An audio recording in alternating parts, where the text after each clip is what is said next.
Focus. Ideate. Innovate. Enable.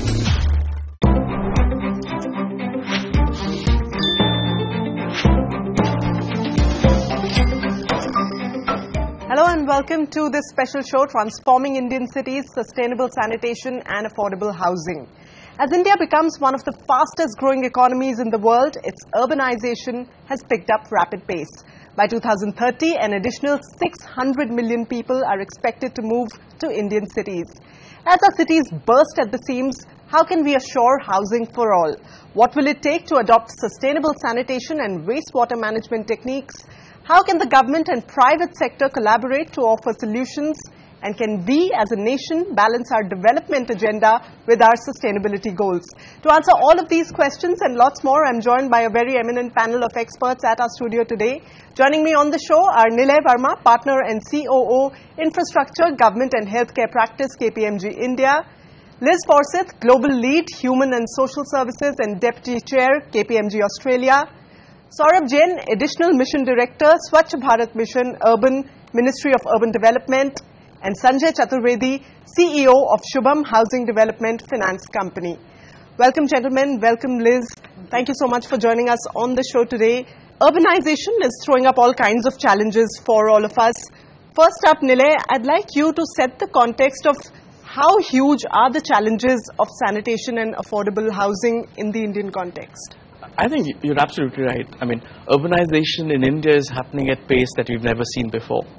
And yet the reality is we haven't seen many new cities, and therefore existing cities are becoming much larger, at times unplanned growth.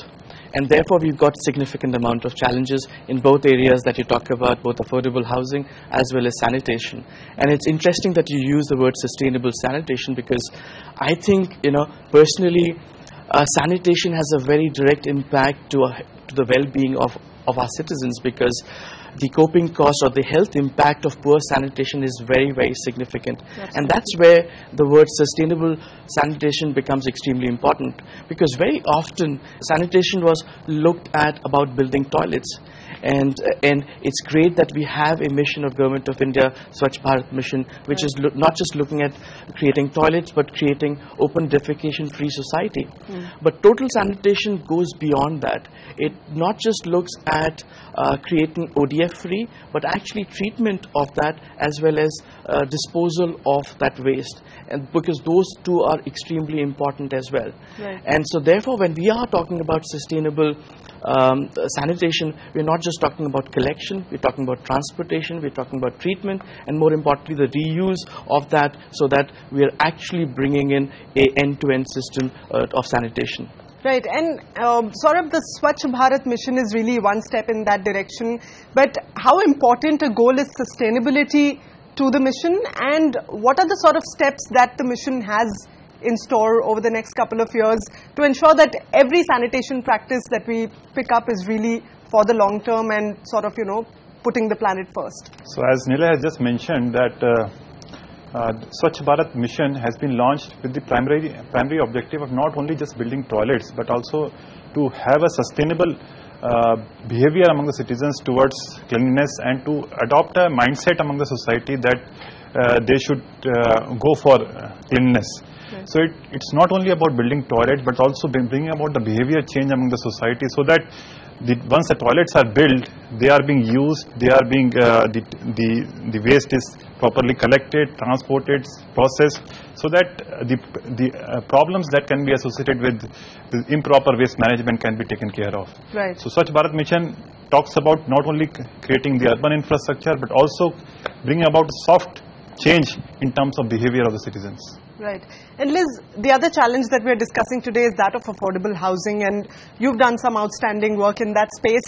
But tell us, how does one really incentivize affordable housing for developers, What we're seeing overseas is governments recognise the criticality of housing affordability, particularly as a poverty alleviation strategy, but also as an economic development strategy. So governments are looking at treating these sectors slightly differently and providing incentives for builders to become involved. But one of the critical components of this, we have to consider it both as a supply issue the building of affordable houses, but also a demand issue, and looking at the behaviour change required to bring people into appropriate housing. Because when you've got appropriate housing, what you can do is improve health and well-being, you can improve educational attainment, and you can improve access to employment opportunities. All of that comes together to grow economic prosperity for a country. For India, this challenge is significant. Size and scale is enormous, and so there is a real opportunity for the government to not only build houses, but to look at what incentives can be provided for individuals to take up that housing and that accommodation. So it won't all be about home ownership. It also may be about rental incentives as well, to ensure that we get people into appropriate accommodation so that they can contribute to the development of the economy successfully. In the Indian context, Sanjay, one of the biggest challenges as far as affordable housing is concerned is the access to finance. Especially for economically weaker sections of the society, the access to finance is quite difficult. So you work with a lot of them. What are the most innovative financing models that we can explore in the Indian context? Well, you're right. If we go back last 20-30 years, almost all asset classes have taken off when finance has been made available, be it auto, be it consumer durables and housing. In terms of innovation, actually, I would like to talk about the schemes that the government has just launched in this budget. So earlier, there was a subsidy scheme which was for people with income up to 6 lakhs. Now that has been taken up in 2 slabs, up to 12 lakhs and 18 lakhs. I think that's a very, very, very important thing. The subsidy that a person can potentially get is up to 2.5 lakhs. That makes the house affordable. And frankly, a lot of migration, as Nilay also said, is happening into the larger cities, and in the larger cities the prices of houses is higher, and so this whole MIG1 and MIG2 scheme, which is people with income to up to 12 lakhs and 18 lakhs, that is very, very important. In terms of innovation, it's not so much about the features of the loans. In fact, it's more about availability. So I think the innovation here is the fact that people who may not have formal sources of income, because in this country the underwriting paradigms have been completely paper based, and a lot of people who actually need this housing may not have the documentation to get a loan from a traditional institution, and that is where the new age institutions who have moved to giving loans to people with informal income, they have started estimating income. They moved from paper based underwriting to maybe the life story or the interview based underwriting. I think that's a big innovation. So just availability is the innovation in this segment. Right. So sanitation and affordable housing really go hand in hand. And Saurabh, I wanted to ask you, so we were talking about the Swachh Bharat mission, and one of the interesting findings of the 2011 census was that there are more mobile phones in India than there are toilets. And after the PM's clarion call, company after company really signed up for the Swachh Bharat mission, promising to build toilets in schools. But we really need to go beyond just building toilets. What about all the sustainable practices that Nilay was just talking about? Yeah, so if you see the main responsibility that is cast for construction of, for the success of Swachh Bharat mission, that is cast upon the municipalities and the urban local bodies. But as you can see, the urban local bodies in India, they are already they are constrained in terms of their resources, both manpower and financial resources. So, and then we are expecting them to do to implement these missions like Swachh Bharat and smart cities. So here, I think the private sector has a very important role to play, not only in terms of providing resources through their CSR, but also to bring about various kind of technologies, new technologies, various new designs. We are talking about behavior change, so large-scale community engagement models, the business models for the operation and maintenance of the public and community toilets. So I think apart from their financial help, the private sector can do a lot in terms of providing these kind of technological and other models for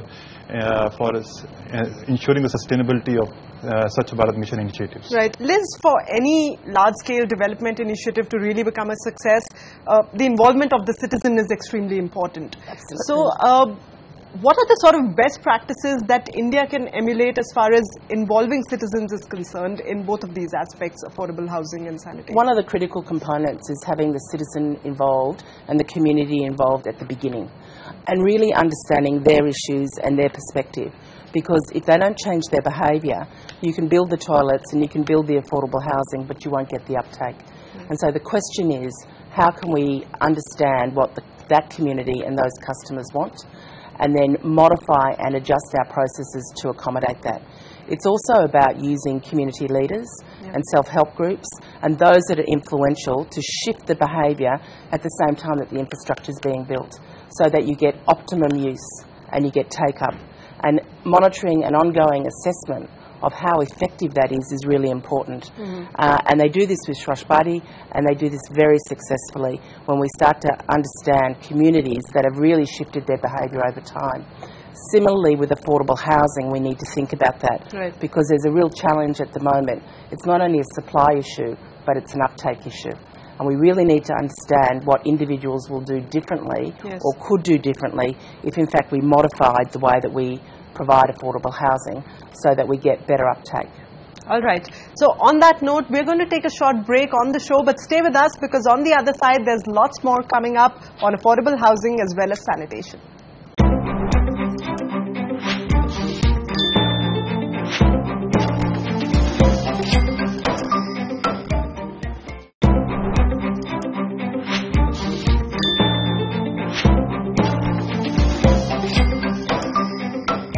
Welcome back to Transforming Indian Cities, Sustainable Sanitation and Affordable Housing. India requires about 11 crore housing units by 2022 to achieve the vision of housing for all. And achieving this vision would require about $2 trillion of investment, and most of the housing is to be developed for economically weaker sections of society. So Nilay, that's a lot of investment that's required. Clearly, a lot of inflow of maybe foreign direct investment, a lot of investment from private players in India. What are the critical areas that require investment? First, let's talk a little bit about affordable housing, and then we can move to sanitation. Sure. I think when you talk about investment, very often we hear this: money is not the issue. The structuring of the project, which basically means not just supply but demand, is where we need to address. And there are clearly more innovative mechanisms that are coming in, and I think Liz can talk about it when we talk about impact investments.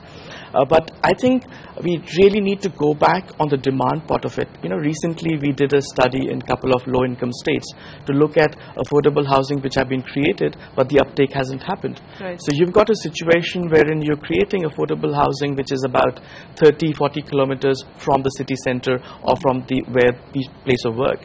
Now, for somebody who's a daily wager or an economically weaker section, it's not just the cost. Location is key. Location is extremely key. Then you look at a situation wherein all the support infrastructure, whether it is water, electricity. Now, you may be in a situation that he currently does not pay for electricity because of for a variety of reasons, and suddenly you're going to be providing him. So what's the cost of that? So until and unless we start structuring affordable housing program, not just the construction cost, but the maintenance cost and actually out-of-pocket expenses, we will have challenges. And I personally believe it's not necessarily the money that is an issue, it's the structuring of the projects, and we will have funds coming in, and impact investment is clearly one such area that we believe is something that affordable housing can tap into. Liz, would you like to add on? So impact investing allows you to source capital from the private market, and effectively that capital is invested on the basis that results are delivered, and the results provide a risk-structured return to the investors from government. And so what happens then is you get the virtual cycle, and it's not only the building of the affordable house, it's also the uptake of the affordable house that results in the outcome being achieved. And that sort of method of investment gives government some assurity that the project is working and delivering on its objectives. There's a range of interest in this globally. We see over 200 examples and projects working similarly, not just in affordable housing but in other sectors. And for India, I think this presents an enormous opportunity. We know the pension and benefits funds are looking for ethical investment, and India provides that opportunity of size and scale that they have an appetite for. Now the question is how we can structure deals along these lines so that we can bring that investment in, but we deliver positive outcomes for India as well, in terms of not only a greater supply of affordable housing, but appropriate uptake from economically weaker groups.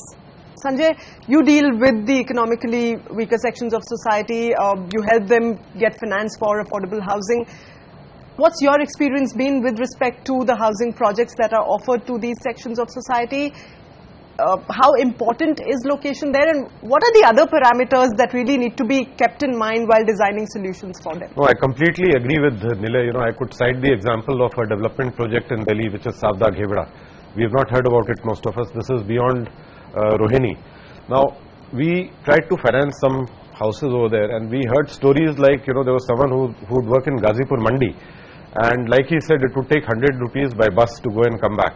He would actually sleep 5 days a week on the footpath near the Ghazipur Mandi and go back on weekends because he could not really afford the commute time and the commute cost. Similarly, in Bombay, you have Karjat, which is way beyond, and if you expect, say, a driver to go and stay in Karjat and report for duty at 7:38 in the morning, it just can't happen. So I think, and most of these people, we have realized they would like to stay where their livelihood is. So development projects, even if they are small, have to happen maybe in situ. They have to happen in localities where these people have their livelihood, and it is absolutely important. So, everyone has the same requirements. They need hospitals, they need roads, they need transport, they need schools. Their children are studying, so they don't expect the young children to take, change 2 buses, take 2 hours to get to school. So this has to be addressed. Right. Otherwise, they would not really be takers for these projects which are back of beyond. And at best, there would be investors who will think that they can make some money. They'll buy these houses only to try and sell them 3 years, 4 years later. Right. On the sanitation front, for the economically weaker sections of society, does the Swachh Bharat mission have specific drivers for this particular segment? Yes, actually, when this Swachh Bharat mission was launched, it was launched primarily to involve all the stakeholders. So it's not about the government financing all the toilets and all the solid waste management system, but also facilitating the policy framework so that the private sector can be induced to come into this and can invest into this. The role of government as a provider cannot be taken away because still a lot of construction of toilets and solid waste management has to happen. So government has to play the role of a provider, but also it has to facilitate, and it has facilitated in the past in 2.5 years that we have seen after the launch of Swachh Bharat through coming out of various policies through which the private sector is coming up and they are investing their money. They are bringing about the business models. The NGOs are engaged. They are coming up and they are bringing about the behavior change among the citizens. So, right. So it's both the government is both playing the role of a provider as well as a facilitator. I was just coming to that. Do you believe it's better for the government to be more of a facilitator rather than the provider? No. If we see the kind of targets that we have in our hand, in terms of 100% scientific processing of municipal solid waste by 2019 and making the entire country open defecation free, we should also understand that still there are segments of the population that cannot afford these toilets and these infrastructure. So government has to come up and government has to chip in with some kind of subsidy, some kind of support for setting up of these systems. But also important is that government should also facilitate the other sectors, because the other sectors in terms of community engagement, in terms of policy support, so that the other sectors feel encouraged to come and participate in this movement. Only then. And what are the steps that the government is taking? So if we see in terms of facilitator, if we talk about the solid waste management, government has come out with various policies like for conversion of organic waste into compost. Government is providing 1,500 rupees per metric ton of subsidy, so that the farmers are encouraged to take compost, and so that the private sector can invest in setting up of the compost plants. Government has come out with a very attractive tariff for waste to energy plants, so that the private sector is enthused to set up these waste to energy plants. So similar kind of initiatives are being taken. So the government is also providing the funds as well as the policy support so that the initiatives can be sustainable. All right. So we're running out of time, but as we close, I want one quick solution from each one of you on building an enabling ecosystem that can really battle all these challenges of urbanization. That one simple solution that needs to be implemented as soon as possible. Nilay, would you like to start? Communities need to define their problem and the solution, and government should just facilitate that. All right. Liz?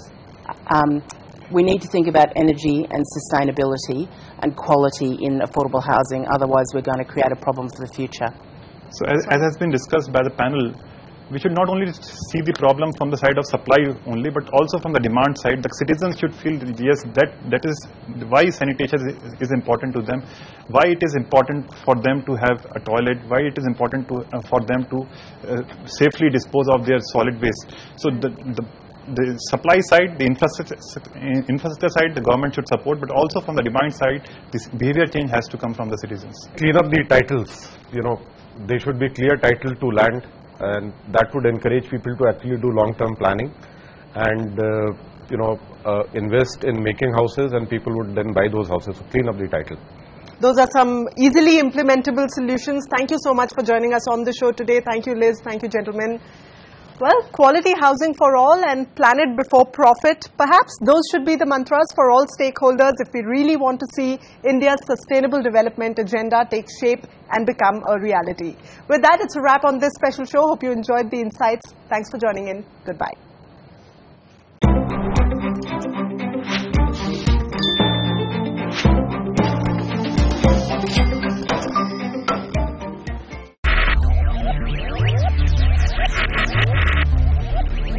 Focus. Ideate. Innovate. Enable.